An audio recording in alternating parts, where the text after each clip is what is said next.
Welcome in everybody to Fantasy Pros MLB. This is the Fantasy Baseball Podcast. It is me, Joey P, Joe Pisapia. With me today, the Welsh and the wonky Penguin, Kelly Kirby. We're here for a 15-team, little bit deeper league here, Roto mock draft. And of course, we're going to be doing this on our mock draft simulator, which you can call Draft Wizard, which you can call the way for you to go win all of your leagues. And today we're going to be using the Draft Wizard mock draft lobby, just like you see today. Our mock draft lobby is going to allow you to practice quick and fun mock drafts against the real people, against CPUs, whatever you choose to draft against. The simulator is here to create mock drafts in your mock draft lobby. You can set all the settings however you like. You could do a mock draft in 5 minutes. Again, you can check it out at fantasypros.com/MLB Draft Wizard, or just download the Draft Wizard app as well. Ladies and gentlemen, it's good to see all of you here hanging out with us today. Again, we're doing Roto 5x5 season long. We've done a lot of head-to-heads, so it's a little bit deeper here. Welsh, we were talking about, starting to push the limits a little bit more because we're getting closer to draft season. March is just around the corner, and you're here on our Twitch, twitch.tv/fantasypros. We're going to drop in that link too if you want to join us for the mock draft. You can jump in here and be part of the draft as well. So, Welsh, how many mocks have you done so far with the 15-team aspect in there? Oh, with 15 teams, I've probably done 4 or 5. I attempt to try to do everything. I do 12, do 10, do points, do 2 catcher between here and in this league. I try to do a little bit of everything, but like the 2 standards are going to be a 15-team Roto and a 12-team. So, you're going to feel a lot more comfortable when you're doing a 12-team because 15-team, we're going to push the limits of roster construction. But I also think, as a little side thing, if you do not play in a 15-team, it's actually pretty beneficial to mock draft in 15s to 12s because of the comfort level you feel like. You all of a sudden start to find your rhythm. You start to find your targets. Things feel to fall to you a little bit more. So I really, whether you play in a 10 or a 12, I like pushing the limits of the rosters just to see what those look like. And they end up making, the actual ones feel a little bit better. And you kind of hone in on like what your real targets are. We're going to be doing wins, saves, strikeouts, ERA, whip, and on the hitting side, we're going to be doing home runs, RBI, stolen bases, batting average, and runs. Kelly, do you prefer on-base percentage to batting average? I know that's been a tweak in the last decade that we've seen a lot more leagues move towards OBP. What's your preference if you had to create a league? I mean, I love OBP. I actually prefer average just because I think you can get a bit better edge there in some ways. So like that category to me is a little bit more constricted. So I enjoy whenever things get harder, and so I think average is a good way to make that happen. Challenging ourselves here. All right, we're going to start things out here, and we're randomizing the draft order today for the first time too. See how that goes. Hopefully we'll all be back to back to back. That's what I want to be here today. And it looks like right now from the draft board, Kelly, you are team 2. Hudat joined us here for team 3. The robots will be in the rest. See, Diogo is here. Santos also in team 8. Team 10 is the Welsh. I am team 13, lucky 13 here at a 15. So it did spread us out a little bit, which is kind of nice. Kelly, obviously Ohtani usually the first player off the board. So for you, where are you looking at to start in this 5x5 with the second overall pick? Is it just Judge, or is there someone else you'd prefer? Yeah, last time we talked about this, and I think in a deeper league, it makes even more sense to me, as weird as it may sound. So I'm going to lock up third base. I don't care if I'm jumping over a couple people, but man, I don't want to have to deal with it later. So I'm taking J-Rim. Yeah, and the relative position value is really interesting because that conversation, the tool in the black book that created years ago, talking about how, certain positions are deeper than others. Well, how do you know? You quantify it by comparing them to each other. And Jose Ramirez, from an RPV, a relative position value standpoint, is huge. You can check that out on Amazon, by the way. Kelly Kirby, our editor, our outfield profiler, Welsh's 100 top prospects. He does the infield stuff as well. I do the pitchers, but Jose Ramirez, great selection here, I think, especially in this deeper format. Aaron Judge goes second, Juan Soto fourth. Aaron Judge goes third, pardon me. Soto fourth, Bobby Witt, Tariq Skubal, Ellie De La Cruz, Ronald Acuna, and then Julio Rodriguez, which brings us to Welsh at 10. The board is yours. I have not done this in any of the mocks. I'm not really 100% about this, but this is a Roto format, and it's 15 teams. This is the first time I'm going to lock in Paul Skenes. I have not done this, so I'm going to lock in a little bit of Paul Skenes action because Tariq Skubal went 6. I don't like passing on the elite hitting that I did, but in Roto, I'm going to press pitching a little bit more, and I can kind of not worry about it. And I also think there's some great second-round value. But also, mock drafting is to test out strategies that you would normally do, want to play around and see what the builds look like, and I have not done this once. So Paul Skenes at 10, I'm going to lock up, and Joe, you're on the board.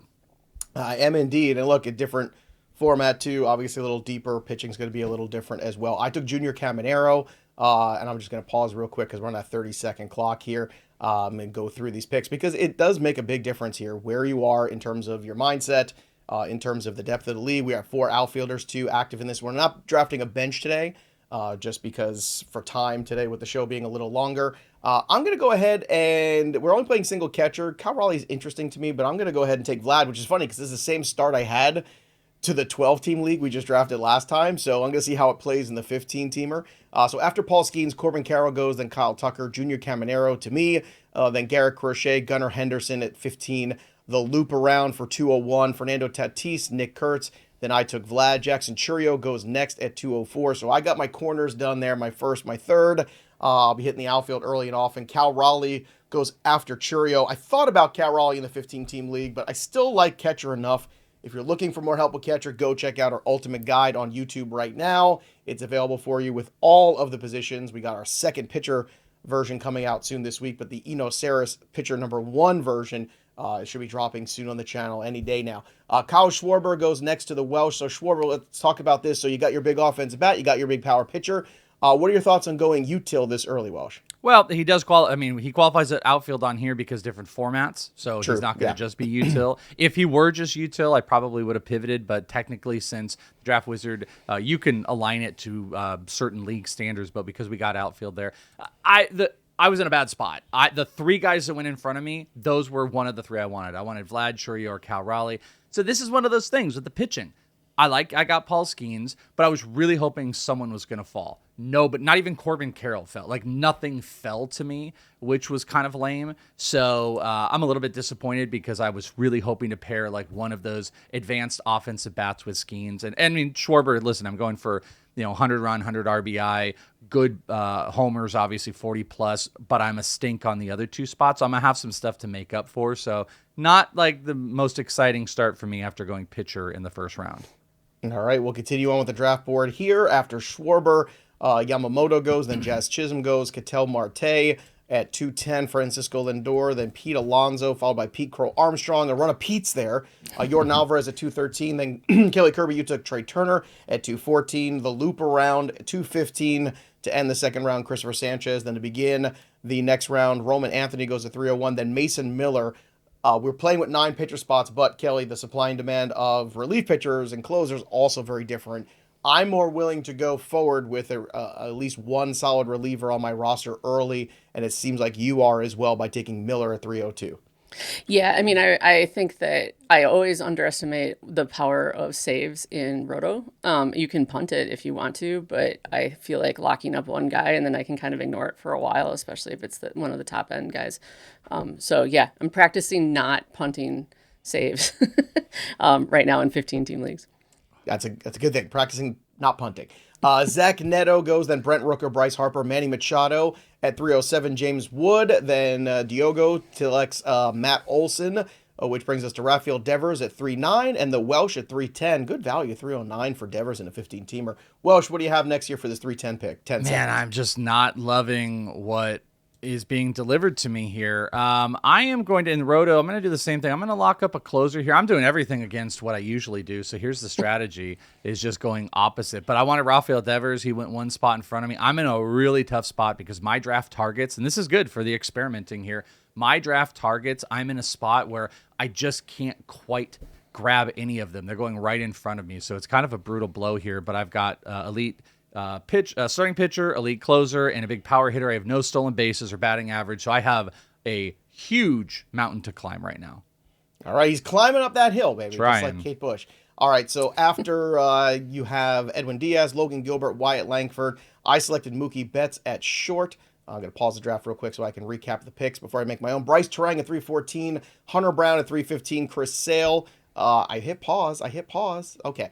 Hunter Brown at 315, Chris Sale. I was hoping one of those guys would make it back to me. Neither did. That's a little frustrating there. So again, I flew too close to the sun, but this is what happens sometimes. All right, so I took Mookie Betts because I'm trying to get, again, the value there. To me, Mookie Betts a player that I think is underappreciated right now. I think the steals will bounce back a little bit, not to the degree that I think they were in the past, but still, I believe that there's going to be lots of opportunity for him to perform very well this year for the Dodgers.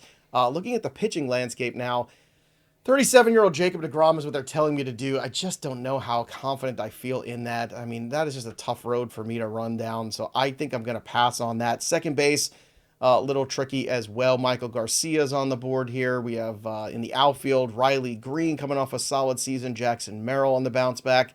So lots of ways it can go here.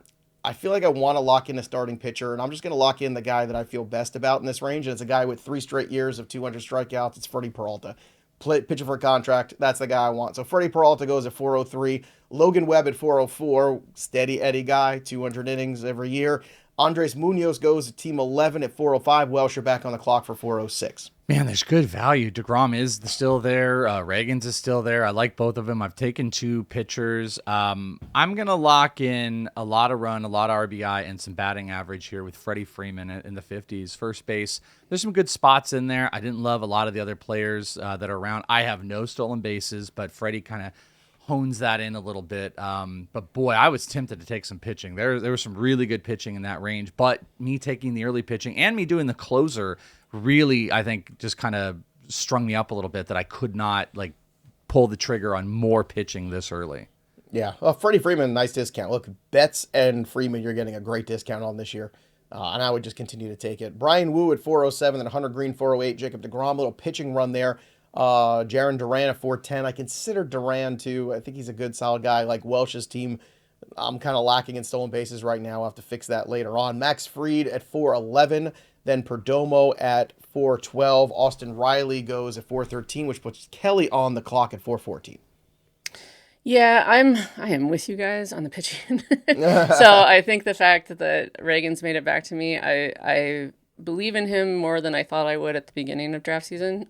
So I am going to lock him in just to get some more strikeouts on the board. It's a good value. Yeah, I think that Reagan's value is very good. Then George Kirby goes immediately after. Riley Green starts the 5th round off. Kelly, back to you at 502. Yep, and now I have no outfielders. And so I was really hoping Riley Green would make that turn, but that's of course not happening. So I'm gonna pivot to Jackson Merrill. I am hoping that the injuries are done and he can kind of rebound back to where we think he would have been, kind of as a post type situation. But he's only 22, so yeah, give him to me. He's got to fix those splits a little bit, though, too. Lefty-righty splits still not great for him. And they weren't great in his career either. So we'll see if he can right that ship, too. Still a young player, hitting between Tatis and Machado. If you can't see enough fastballs there, I got no use for you. Dylan Cease at 503, Joe Ryan at 504, then C.J. Abrams, Alex Bregman, Josh Naylor. Duran almost makes it to the Welsh. He does not. Blake Snell goes right before as well. So Welsh, you're at 510. What do you got? Man, nobody falls. Nobody falls in this. I'm getting nothing here. But you mentioned it before. I like Michael Garcia a lot. This is going to help on the stolen base market. He's a 5-tool guy. This is around the range. This is a pretty good value for him. So he really fits for my team mold because, again, I got the batting average of Freeman. Now Michael and Freeman kind of lift up my batting average where Schwarber was. So it's not sexy, but that's where we had to go here. This is brutal. Hey.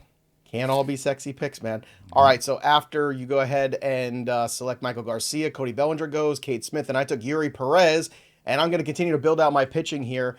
So 513, Yuri Perez, then Langoliers at 514, George Springer, Yandy Diaz closing out the turn, 601, Yandy Diaz, 602, Corey Seager. I took Nolan McLean at 603, so Peralta, Perez, Nolan McLean. Those are my 3 big starting pitchers there, and I'll figure out closer as I always do. I'll find a way, damn it. That's what I do, but I am light in the outfield just like Kelly, so we're going to be fighting here at the back ends of these drafts. Vinny Pasquantino goes at 604, a nice value off a great 30 home run season for him.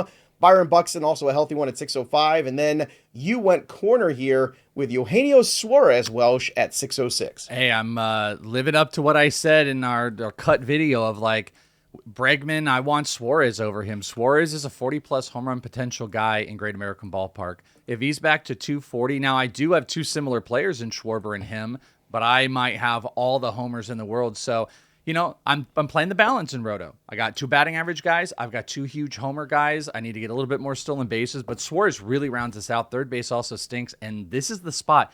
I don't think ECR ADP whatever has caught up to Suarez. He should be going in the 70s. People think he should be in the 90s, and I just swooped him up again. I've been drafting him a lot, so pretty happy with this. Tons and tons of homers. Now I got to try to balance this thing out. This is definitely more work. This is more work of a draft. I feel like I've done that in a long time. Like, I'm like, all right, got to put the pieces together. This isn't Legos here, instructions. The bots are good. I went heavy pitching here because this is that, I talked about this on the show with this is that range of pitchers that I really like, that I think that the values of the guys like Perez, like Noel McLean, we talked about it yesterday with him. And then after that, it gets real sketchy for me. There's a lot of questions with those guys, a lot of injury concerns, a lot of innings concerns, a lot of stuff going on. These two guys in particular, I'm just very high on the upside. After you go ahead and take Suarez, Framber Valdez goes, Aroldis Chapman, then Ben Rice, Nico Horner, Kyle Bradish. 612, you get Michael Harris, Jesus Luzardo at 613, and then Kelly Kirby, one of my favorite players here, Jeremy Pena, completely underrated, had a great season that was cut short by injury. Then Bednar goes, Devin Williams, so back-to-back closers, team one really drowning the pool there. Don't love that. And then you took Tyler Soderstrom. Let's talk about Pena and Soderstrom here from your perspective, Kelly. I'm totally with you on Pena. I think he's underrated. I think he offers a lot in all five categories to a certain degree. And so, I already have a shortstop, but we have a middle infield spot, so there you are. And then I love Soderstrom. That might just be too much of a crush. But I should say that I took Pena. I was so hoping Bradish might fall to me. He just kept going. I'm like, come on. But I pivoted then and took two hitters. Yeah. All right. So two hitters for Kelly there. Then up next after the Chase Burns, one of Welsh's favorites, goes. And then after Chase Burns, you have Jose Altuve, Seiya Suzuki, one of my favorites there. Hunter Goodman, Spencer Strider. Santos took Bo Bichette. And then Randy Arozarena goes right before Welsh's selection, which is Tyler Glasnow. A little surprising there. Rolling the dice there. Number 2 guy, Tyler Glasnow. How does that make you feel? Yeah, talked him up pretty well. You guys are going to hear in the SP1 episode that we've got, the SP guide. I have some worries about him getting just overall numbers, but again, if we're playing in Roto, this is perceivably something that would have an innings cap. And as Eno said in there, when you're looking at innings caps, you want high K guys, even if they're going to get 150, 160 innings. Yeah, I think I can stomach that, especially with Paul Skenes. And Glasnow is on a team that is going to just rake in wins. He only needs to go 5 so they can just turn it over and score 12 runs for them. So Glasnow's actually not a bad pick for my build, having Paul Skenes built around this offense. And he was kind of the last tier of there's some really fun pitchers, but I am clearly pissed off that Chase Burns went. Chase Burns definitely went way higher than I wanted him to. I labeled him as a must-draft player. 0 discount in this draft for him, so that stinks. Really stinks. Yes, and he went nowhere near you either. It wasn't like you went 2 picks before. No, I thought I was going to get him in this neck. I thought I was going to go back-to-back, get Glasnow and Burns, and he went 5 picks before you. Yeah, who dat absolutely just owned me there. All right, so after you took Glasnow, Nick Pivetta, Josh Hader go off the board. And then I'm like, I might crush my batting average here, but I need some stolen bases. So give me O'Neal Cruz, and maybe a more professional lineup around him will help, but he did steal 38 bags last year. I know he only hit 200. I have my frustrations with O'Neal Cruz, but I think at this point in the draft, I could do a lot worse than him. 20 homers, 40 steal potential. I'll take that with my 7th-round player in a 15-team league. Christian Yelich goes next. It was between those two guys. I just took the younger player with more stolen bases. That's just what I did. Spencer Schwellenbach goes to 15. Sonny Gray then goes next. Sal Perez. Then I took Ozzie Albies. Again, this is where I'm looking for upside. Second base isn't great. My floor for him is 15-15. My upside for him is 30-30 because we've seen him do it before in a healthier season from the Braves. These 2 picks could kind of make or break this team, and I think the upside of what I've got here with these 2 guys is great enough to take that risk. Willie Adames goes next at 8:04. Then Kyle Stowers, another guy was on my radar I almost took. Then Trevor Story, shortstop to the Welsh, coming off a great year, 31 steals for him. Let's talk about that year and whether or not he can repeat it in 2026. Well, I got sniped. I 1,000% was taking Kyle Stowers, and he went the pick before me. I need some outfield help. So I went with the pivot. I do need stolen bases on this team. I've also somehow now just honed in and have an entire infield. After I went like early, two of my first 3 picks ended up being pitchers. But I've got 2 20-plus stolen base guys in Garcia and Story, which I think is important. Batting average doesn't like quite help me here, but I'm trying to keep up with the Joneses on the power. I've got a lot of that on this, and I've got a lot of offensive support here. So Story was a pivot, was not my target. It was 1,000% Kyle Stowers because outfield is going to start to thin out a little bit. I mean, there's some guys I really like in here, but Kyle Stowers was the one. Yeah. Oh, I like Stowers as well. All right, so Story goes, then Gossman, Iglesias, Michael Bush, nice value at 809, Zach Wheeler at 810, Stephen Kwan, Agustin Ramirez, Luke Keishel, and then Kelly selects Teoscar Hernandez at 814. Nice to have a piece of that Dodger lineup for sure. Then Ivan Herrera, Carlos Estevez, Nick Lodolo. I love the Lodolo pick. Look, you got a piece of the Dodgers offense and who's very steady. He's going to drive in 90 runs, and Nick Lodolo, who looks like a guy who's going to have a fair amount of front-end productivity from the starting rotation. Yeah, the draft wizard was suggesting Brandon Woodruff to me, and I don't know how far he would have to fall for me to pick him at this point, given the injury stuff. So I was going back and forth between Lodolo and Schlittler, and I just love Lodolo's numbers. I love his underlying numbers. I just think that this might be the year he makes a leap. Yeah, I would agree with that. Last year, really big progress from him. He just needs a full healthy season. I think things are going to go very well for him. After Lodolo, you had Trey Savage go at 903, and then Luis Castillo, Jacob Mizorowski at 905. You had why Lodolo over Mizorowski, Kelly? Just curious. Like I would have done the same thing, but I know we might be in the minority there. Yeah, I guess I don't know how to feel about Mizorowski.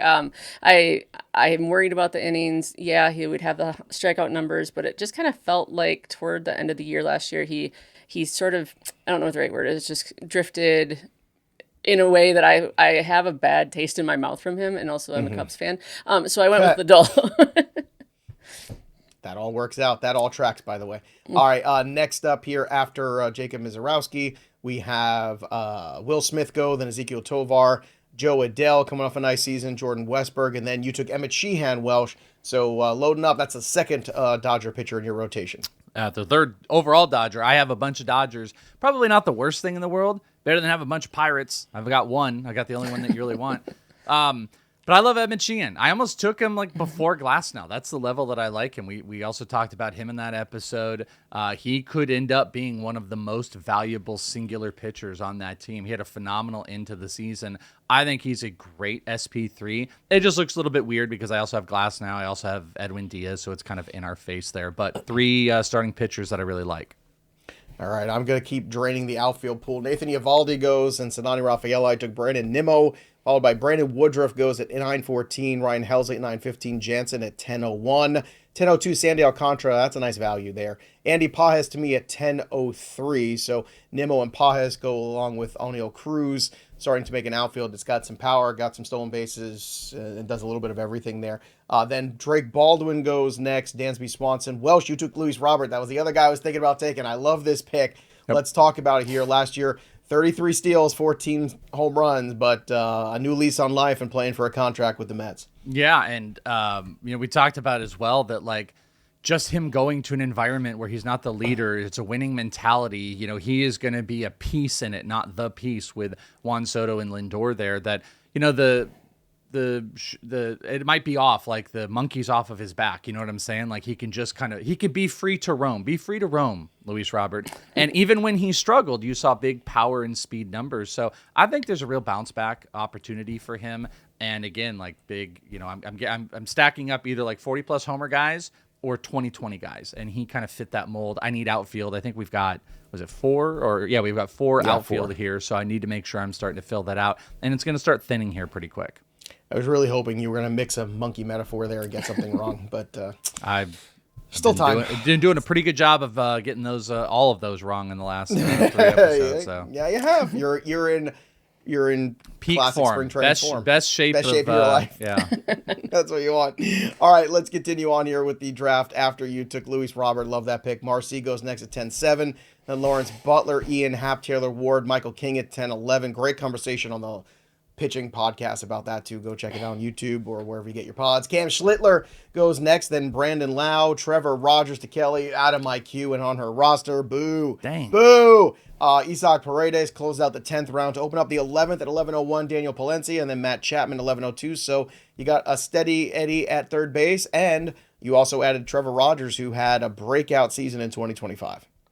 It was all I had not to do Rogers and Drew Rasmussen back to back there. But I love Rogers. I think we've talked about that every show I've been on. I'm just like, he's just going to be on all my teams, and I'm going to ride or die with that. But Draft Wizard told me I definitely needed some help on the hitting, so I went with Chapman instead. All right, Jerks of Profar goes 11:03. Then Jacob Wilson goes next. Mark Vientos at 11:05. I was hoping to get Jacob Wilson. I wanted to raise my average there, but that did not happen. So bummer for me. After Vientos, then Bubba Chandler, one of Welsh's favorite guys. Then Jeff Hoffman. 11:08 coming up here with Drew Rasmussen finally going. Then Gavin Williams. Nice pitching run there. Those two back to back, which brings Welsh up for 11:10.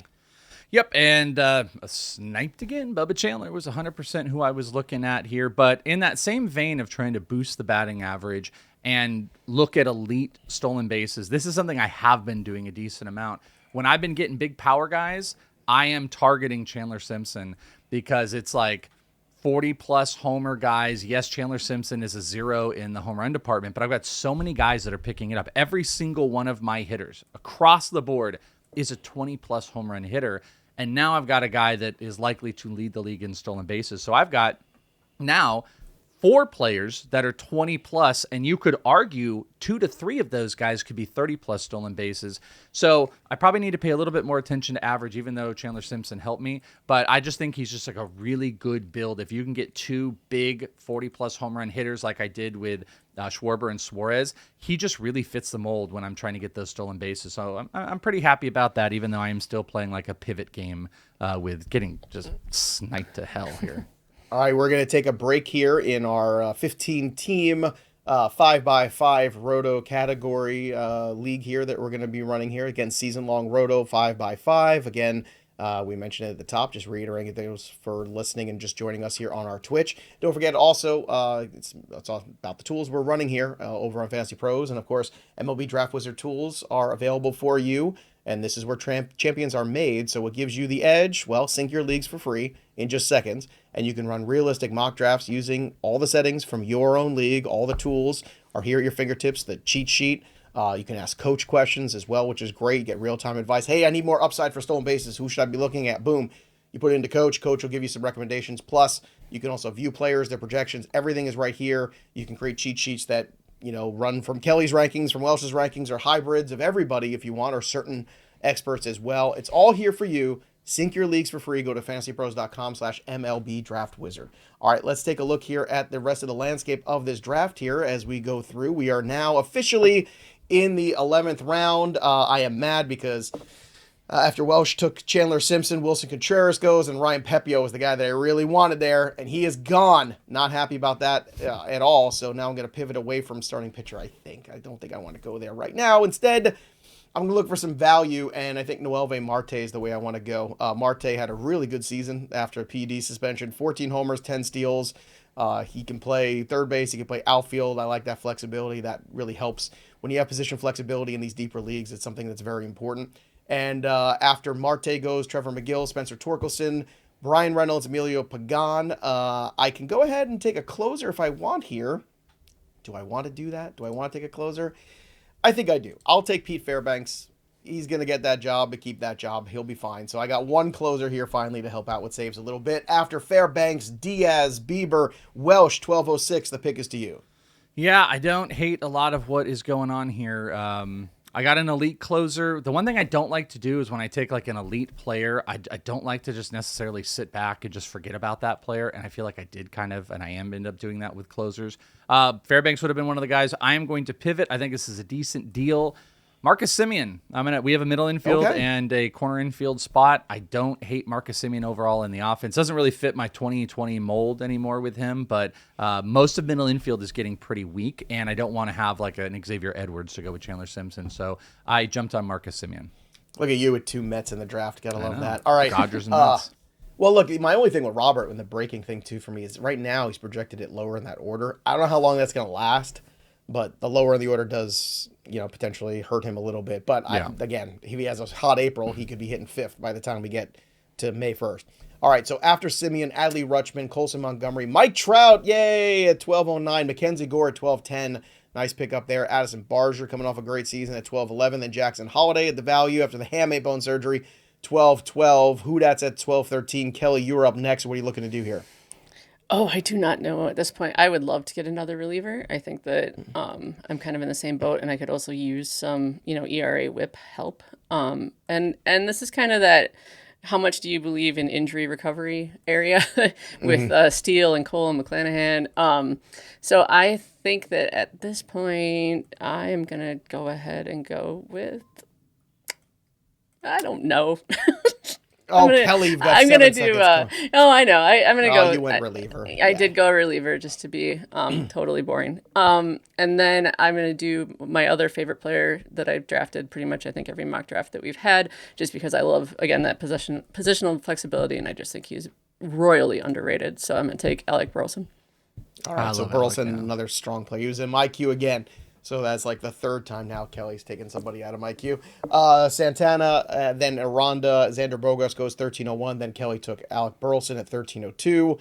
At 13:03, Hudat is up next on the clock here. Jackson Holiday, pretty late fall here for Holiday. You think that's too far, Welsh, for 12:12? There's some places he's in the 200s, so not really. Like like I'm saying, like 250s. So I don't think this is really that late. The questionable side of this injury, like maybe, and we're projecting. Corbin Carroll feels like we know more about this injury. Jackson Holiday, we feel like we don't know like the timetable. So I don't blame anybody for taking him outside the top 200. It's just so weird, like Lindor's value and Carroll's value hit versus Holiday's hit, which has just been so much more. Maybe because he has less of a track record, which that's fair. So Ryan Walker goes, then Imai, Abner Uribe, Robbie Ray, Akamoto, Murakami back to back.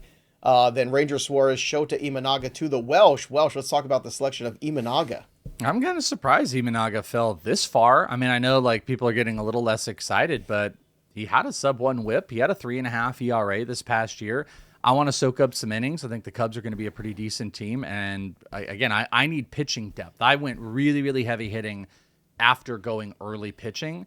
And I've now going to kind of like rebounce back and make up for some of that. So Imanaga is my 4th SP. I actually think is like a really good value.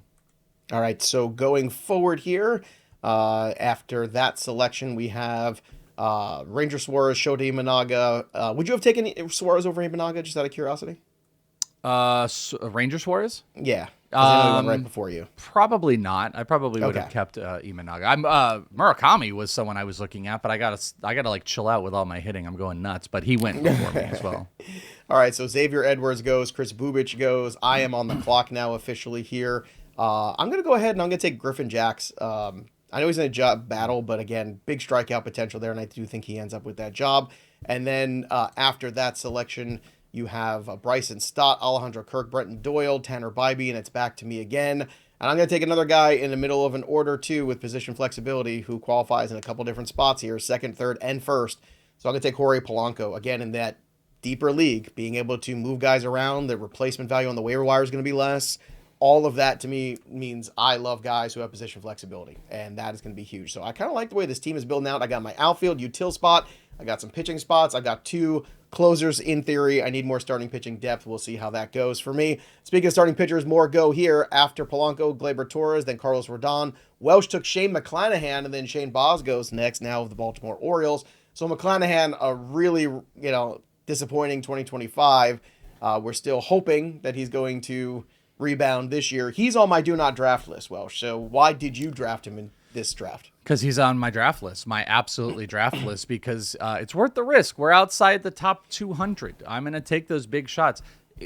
Shane McClanahan has top 25 SP upside. I don't think that's an argument here. You can be like, oh, he's hurt, blah, blah, blah. But like when good, he has top 25 upside. So why not take that outside the top 200? He's also throwing right now. Velo looks like it's back up. Yeah, there's some questions, obviously, and he's had like some major injury stuff, but I just think it's worth it when you're outside the top 200s based on the rest of the SPs are there, because he looked like one of the best pitchers in the world a couple years ago. So I want to draft him everywhere I can because he does look healthy right now, and they're also talking about no restrictions.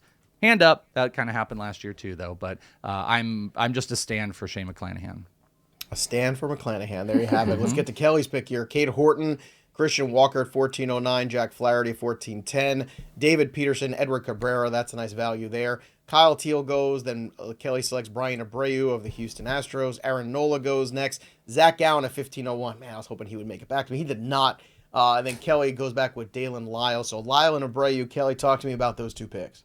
Well, I think it's Abreu's job till Hader gets back, and we have no idea when Hader's going to get back, and I don't trust the Astros to tell us anything about injuries. So I feel like he's the guy to start off, and I'll take what he's got. And then Dalen Lyle, he just keeps showing up like basically, and this may just be a Welsh influence. Like every time we say the word sleeper or we say the word whatever, I feel like multiple people say Dalen Lyle, and so as my fourth outfielder, I feel like he's got some really good upside, and that Washington lineup at the top may be better than what we think it's going to be.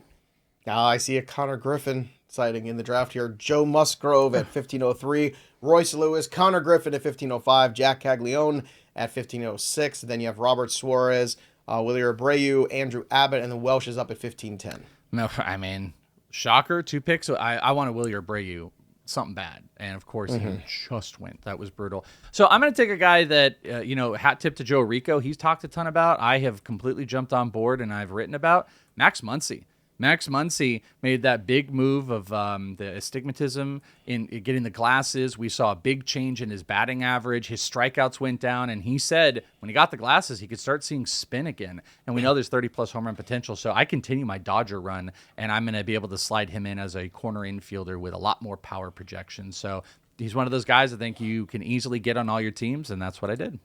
All right. I went ahead and took Logan Henderson, one of my favorite things, who I definitely think is going to bounce into that rotation somehow this year. Sal Frelick, especially with knowing Brandon Woodruff and his history of being able to make starts. I think Logan Henderson is going to be just fine.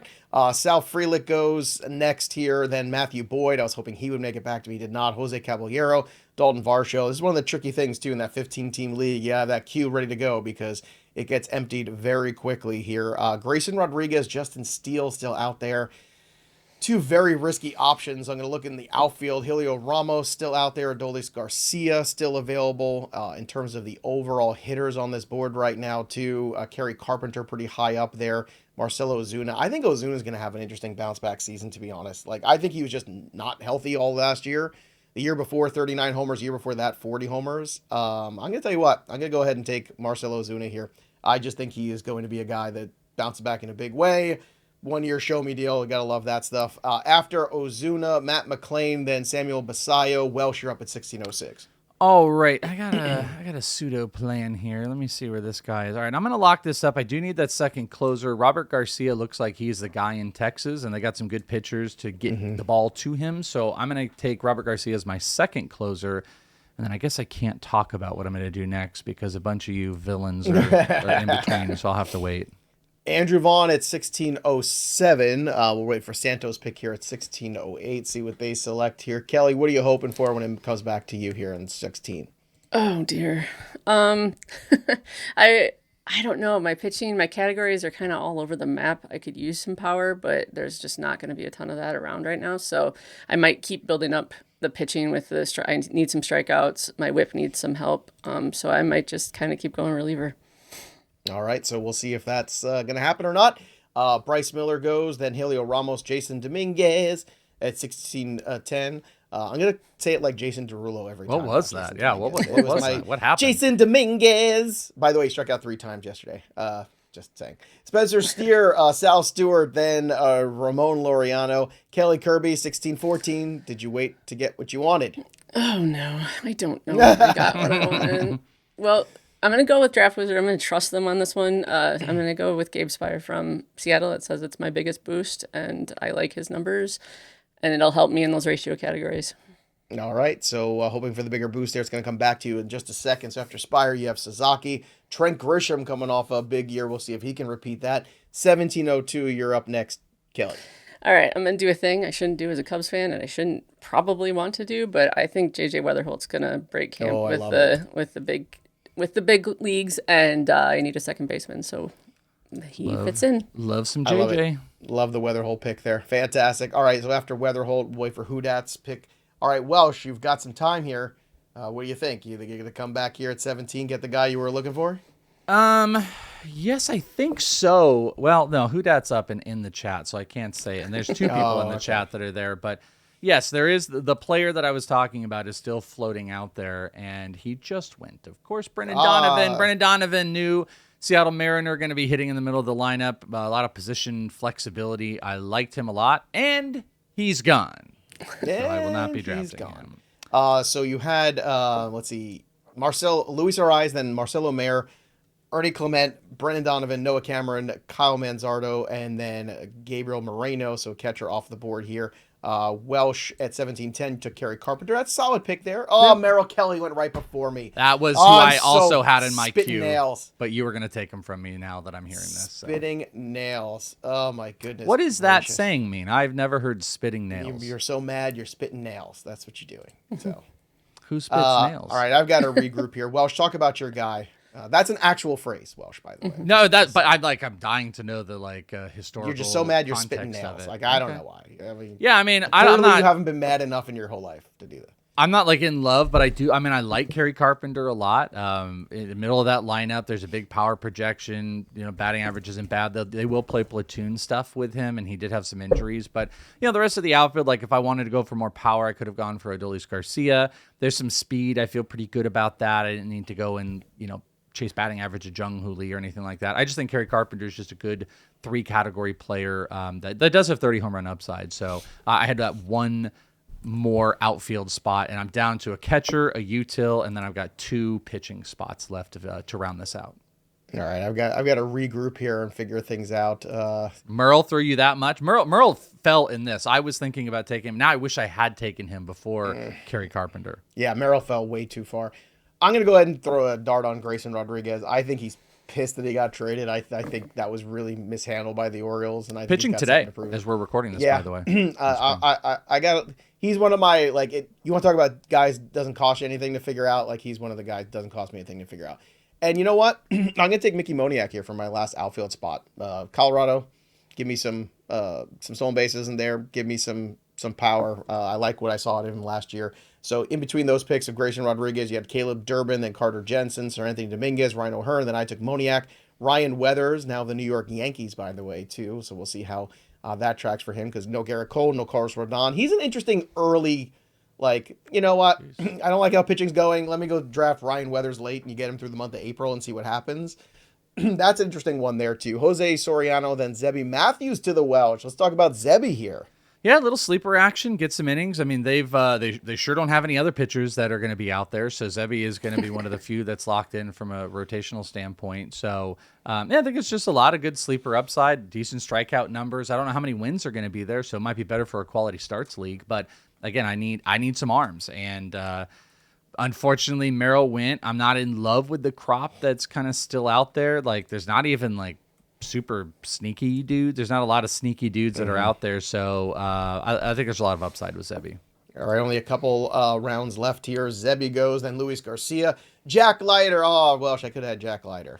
You should have. It would. I mean, it would only been right for you to have him. No, I can't wait to talk about Jack Leiter with Nick Pollock. I can't wait for in season when he's great for 3 weeks, and then he'll have one bad start, and you'll be like, "I told you, Jack Leiter's a nepo, baby." Blah blah blah. It'll just be like, ignore the 5 starts, and it'll be 1 start. I can ignore the 5 starts all I want. I mean, how about we not ignore the expected ERA and the xFIP and all the things that are way higher than the ERA? Connor Lee early goes at 1809. Giancarlo Stanton.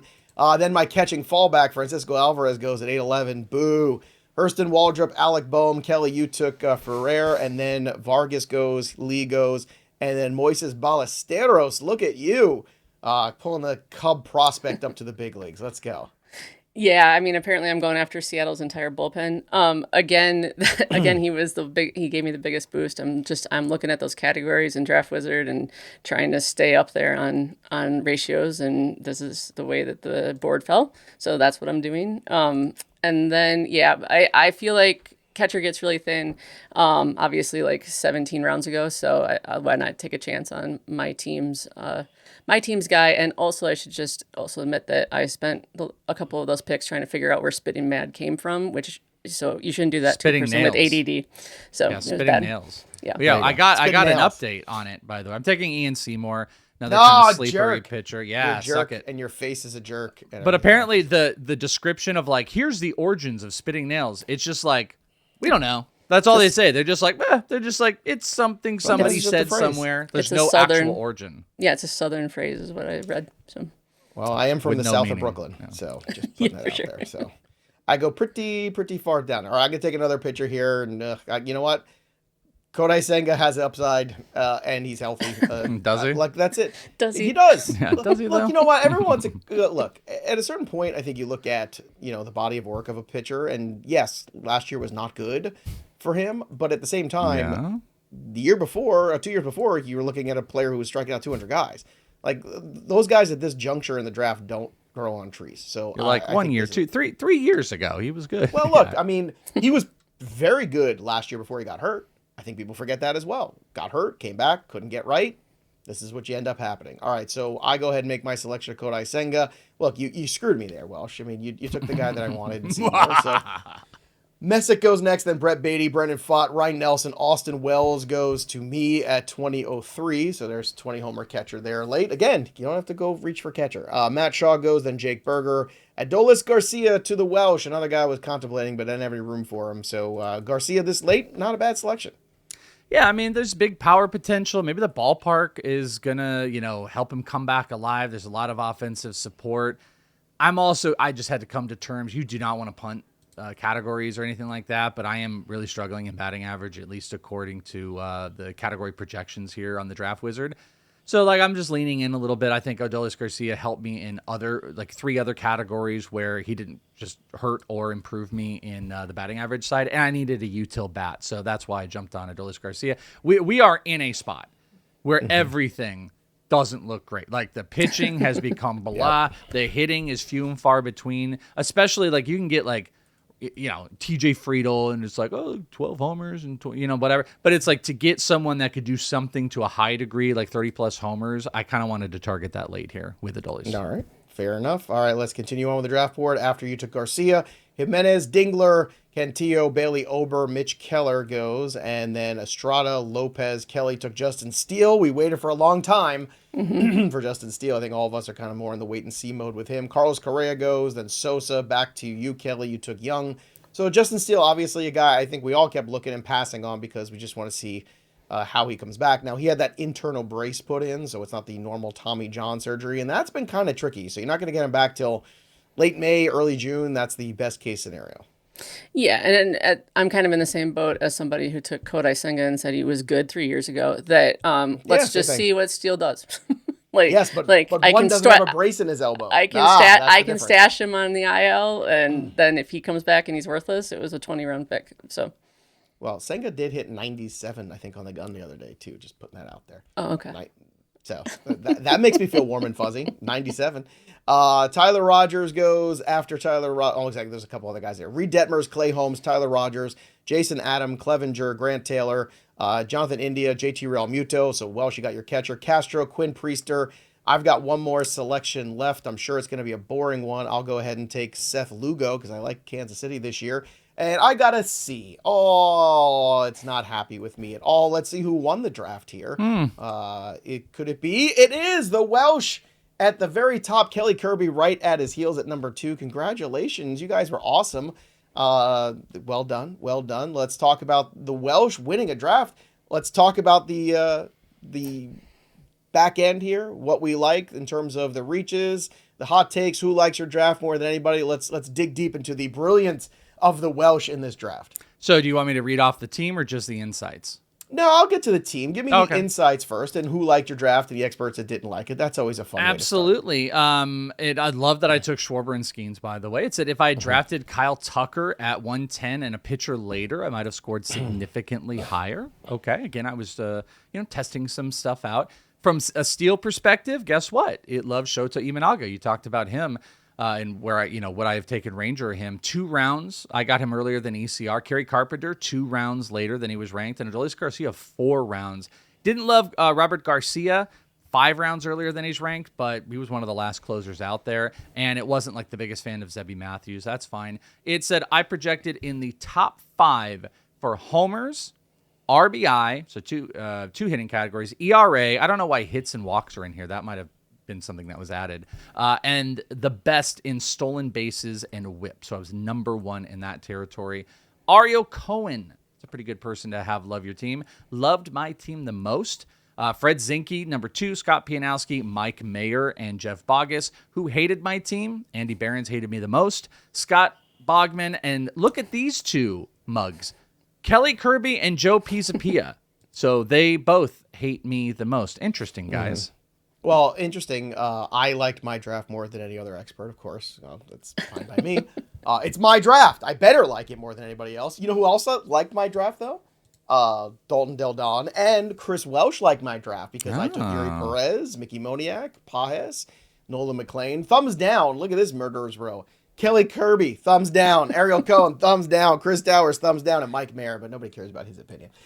Kelly, let's talk about the expert opinions on your draft. Who loved it, who hated it, and where could you have gone differently, the what-if scenario? Yeah, I mean, I knew I was going to get knocked for not taking Judge second by taking Ramirez, but I also I'm arguing... It cost you the draft, really. It totally did. Yeah, it probably actually did, but I think that they're wrong. So I don't think I would have been significantly higher if I'd taken Judge. I think you're right. So I think in a 15-team league, even with 4 active outfielders, I think Ramirez's power speed combination with the depth of what's out there. I mean, you can find outfielders late that can make up ground. But Kelly, I agree with you. I don't think the Jose Ramirez thing is crazy at all. Yeah, I mean, it's, there's the conventional part, but I'm going to go third base there if I can every time. It definitely thought I reached on all of my relievers there. It said Gabe Spire, I took 15 rounds too early, which I'm not sure how that's possible when Draft Wizard was recommending him to me. But I project to be in the top 5 in stolen bases, average, save, and whip, and I'm the best in ERA and hits and walks, which obviously everyone loves. Unfortunately for me, Mike Mayer liked buying the most, which means that it's a complete failure and I'll need to go back. And I did not like my own draft, which is one of my favorite things in the world. That is the best when that happens. Can we? I want to play therapist for a second. Kelly, why don't you care for your own draft? That seems very negative. I know, and I think it's probably that I should look at my rankings. No, I don't tend to love Turner, and Miller's probably. I just have my relievers ranked lower. So in a 15, it just kind of changes. Well, I'm glad we did this too, because I think the 15-teamer does kind of flex the muscles in a different way. It gets you also a little bit, strategizing differently too. And I think there's a lot of good strategies here. We had 3 different spots. We had Welsh in the middle, Kelly at the top, me towards the end of the draft too. So you saw some different approaches where I like to draft starting pitching in here, where, Kelly and Welsh like to go ahead and get their offenses set or their relievers. Kelly, your team was Ballesteros, Soderstrom, J.J. Weatherholt, Trey Turner, Jose Ramirez, Matt Chapman, Jeremy Pena, Jackson Merrill, Teoscar Hernandez, Burleson, Dalen Lyle, Young, and then you had your pitchers Cole Reagans, Mason Miller, Nick Lodolo, Trevor Rogers, Dennis Santana, Abreu, Steele, Ferrer, and Spire. So I think a pretty solid team, Kelly. I feel pretty good about this roster, especially if J.J. Weatherholt breaks camp, and I believe he will. Yeah, I mean, I have so few starters, but when it's 9 pitchers and you don't have to pick one or the other, I don't have to start 5 starters, and so therefore I'm kind of punting the K's category, but I'm okay with that. So, and yeah, Weatherholt is probably the number one. What's the word? He can go either way, but he could definitely be a huge boost. Yeah, him and Jackson Merrill on a bounce back. They get Merrill bouncing back to what he was a couple years ago. You're in good shape, and then J.J. Weatherholt hitting the ground running. That would be the big deal there. My roster: Austin Wells, Vlad Guerrero Jr., Ozzy Albies, Mookie Betts, Junior Caminero, Noelve Marte, Jorge Polanco, O'Neill Cruz, Brandon Nimmo, Pajes, Moniak, Ozuna. Welsh, I like this offense. What do you think about this offense? Yeah, I mean, like, if we're comparing them, I really like Kelly's. Obviously, mine is pretty good. But I think you did a good job. The only thing is, though, like, you took O'Neill Cruz. Like, this isn't personal, it's business. I'm not a big O'Neill Cruz guy, but desperate for stolen bases, desperate for outfield. It was the best selection I could make. And O'Neill Cruz is like a no drafter. And I feel like guys like Brandon Nimmo is very solid. Mookie Betts, so I got a lot of solid guys out there, Vlad, who I think offset the deficits of O'Neill Cruz. It's just in a roto, I'm not taking O'Neill Cruz, where head-to-head, like, I could probably stomach, like, because he can carry me for weeks. So the only thing I'd say is, like, you have a good collection of names. I think I'm just not sure they all fit each other. Like Nimmo, Pahis, and like those specifically, like I really like that collection. They're a weird combo with O'Neill Cruz, and like, does O'Neill Cruz hurt them more than he helps?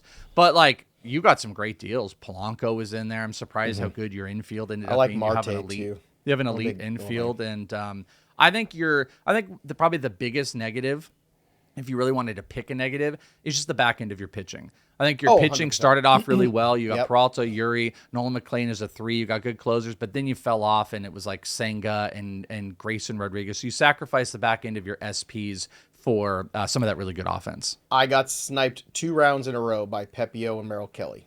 Like that was, and in turn, I ended up drafting 2 closers, and that's why I went relief, which I would normally even wait longer on. But that was a big difference. Like, I was all set up for Pepio, I was all set up for Merrill Kelly, and then you did it to me once too. So it's 3 times that I really got kind of screwed there on the starting pitching. And look, when you miss out on the guys you want in a 15-team league, it gets dark out late at night. Freddie Peralta, Yuri Perez, Nolan McLean, Pete Fairbanks, Griffin Jacks, Kodai Senga, Grayson Rodriguez, Logan Henderson, Seth Lugo, the pitching staff here. There's definitely some upside there, especially if Yuri can become anything close to what his upside is, and Nolan McLean too. I mean, there's 3 potential aces there, but to Welsh's point, the back end is a little shaky there. But at least my guys are taking the field as opposed to Justin Steele and some other guys like that. Just saying. All right, Welsh, let's talk about your amazing, incredible, perfect roster. That's number 1. JT Real Muto, Freddie Freeman, Michael Garcia, Trevor Story, Eugenio Suarez, Max Muncy, Marcus Semien, Kyle Schwarber, and then you have Luis Robert, Chandler Simpson, Kerry Carpenter, and Adolis Garcia. Kelly, what do you make of this offense that Welsh has assembled here? I mean, that is a solid offense that I think we could all benefit from having. I will not roster Luis Robert, and I am fine. I want him to do well, and that is great. I'm not riding that train for any amount of money. But I really like what you did with the power. I think like you said, Schwarber and Suarez, and then just picking up Simpson, even if he's a 1 category guy, he balances that out so perfectly. Well, I think in a season long you can get away with this, but the question I would have in this offense is Suarez, then you go down to Adolis Garcia, Max Muncy. These are guys that can be stone cold for a long period of time and just make 0 contact. That would worry me a little bit in terms of, at some point, like, those are all like all or nothing kind of guys, and it's okay to have 1, but when you start to have 3 or 4 of them on the same starting roster, to me that gets a little concerning. Any concerns for you with that same concept? If this were head-to-head, maybe, but this is Roto, so it's just counting the points throughout the season, so I'm going to be able to weather the cold streaks a lot better in a Roto, so not as a whole, no. I do know what you're saying. You're saying like having like 3 of them could be a problem. It could be. It absolutely could be. But, my case for Adolis Garcia is just kind of a throwaway one here. But, my case for Max Muncy was that the glasses made a big change. He was seeing spins. He wasn't striking out as much, and his batting average was a lot more sustainable. And so he's going to be more sustainable. So, like, I don't quite put him in that category, but I 100% know what you're saying. But I just think I can stomach this in Roto more than I can head-to-head. Yeah, Sparks, I saw in the chat asking me about McClanahan. I fear a guy who's had 2 Tommy Johns has nerve issues that he'll ever pitch. And it's not that where Welsh took him is bad. It's not. It's perfectly reasonable. It's a great upside throw, especially in a deeper league. But my problem is I'm kind of more where Eno was in that conversation we had yesterday. Is I'm more willing to take a shot on McClanahan in a 12-team league, or even like a really shallow 10-teamer for fun, right? Because the replacement value is so much easier. When you get into these deeper leagues, it's tough. It's tough to be wrong. And it's tough to start off with guys with questionable health because you're going to have guys who are inevitably going to get hurt. Let's talk about this pitching staff that you have assembled, though. Paul Skenes, he's pretty good. Then Edwin Diaz, Tyler Glasnow, Emmett Sheehan, Shota Imanaga, Shane McClanahan, Zebby Matthews, Ian Seymour, Robert Garcia. Welsh, what's your take on this pitching staff that you've put together? Yeah, I'm happy with it, though there's some names that aren't necessarily my targets. Glasnow, I don't really want Sheehan as like a number 2, so I pushed him as a 3. Glasnow's fine. Skenes holds the whole thing down. I think I got good values at the end with like Shota and McClanahan. Zebby and Seymour are fun. And then I got an elite closer with a super cheap closer. Also interesting about Robert Garcia is like I just don't know if there's a lot of guys that are pushing him. There are some closing spots that there's some major questions. In an ideal world, I probably have a different pitcher than Glass now, probably a safer pitcher, which I couldn't get like a Logan Webb or anything like that. I'd love to have a safer number 2, and then just maybe get like one more of my targets, so I'm pushing down those guys. But that's a sacrifice of like getting more, high-end hitting or trying to make up the hitting. And again, that was what happened for me when I go and take a pitcher at the top. And I have not mocked once taking a pitcher in the first or second round, really. I am typically a third, 4, 5, somewhere in there is where I'm taking my first SP, and then I'm just kind of periodically checking in. This was a different situation where it was like I took pitcher, then I went a bunch of hitting, even with a closer, and I was just kind of playing from behind. So I'm happy with the build of what I put together. Would I still do this all the time? Probably not. I'm more likely to take the Tuckers and the Tatises of the world, but this was a fun experiment. And look, you can experiment yourself. FantasyPros.com/MLB Draft Wizard. The draft rooms are open. The simulator's here for you. The mock draft lobby is there for you. Everything is here for you. Sync your leagues for free. Don't be a tool. Use the tools. Let us help you get prepared for your 2026 fantasy baseball season. Great fun here. Always hanging out with you guys here. And of course, subscribe to our Twitch, twitch.tv/FantasyPros. Again, that's where we're live, leading off live every single day. Once we get there, don't miss the opening day special live from Arizona. That's going to be amazing. Myself and Welsh in the same room. Maybe we get Kelly out there too. Let's get everybody out there. Bogman will be out there. Let's all go out there and do a big show. But we're going to be in the thick of baseball before you know it. WBC's around the corner. We're looking forward to that. Drop your comments below. Subscribe to the YouTube channel. Help us get to 30,000 subscribers. I want to thank our guests here today, Kelly Kirby, and of course the Welsh. That'll do it for us, but the story of the game goes on. For everybody here, I'm Joey P. We'll see you next time, kids. Go run some mock drafts. I'm going to go spit some nails now that the draft's over, Welsh. Give me a bucket. Can you spit them into Justin Steele's arm? I could. Maybe just make him, make him strong for the 2026 season. What a dumb saying that is, by the way. Please, you're one to talk about dumb sayings.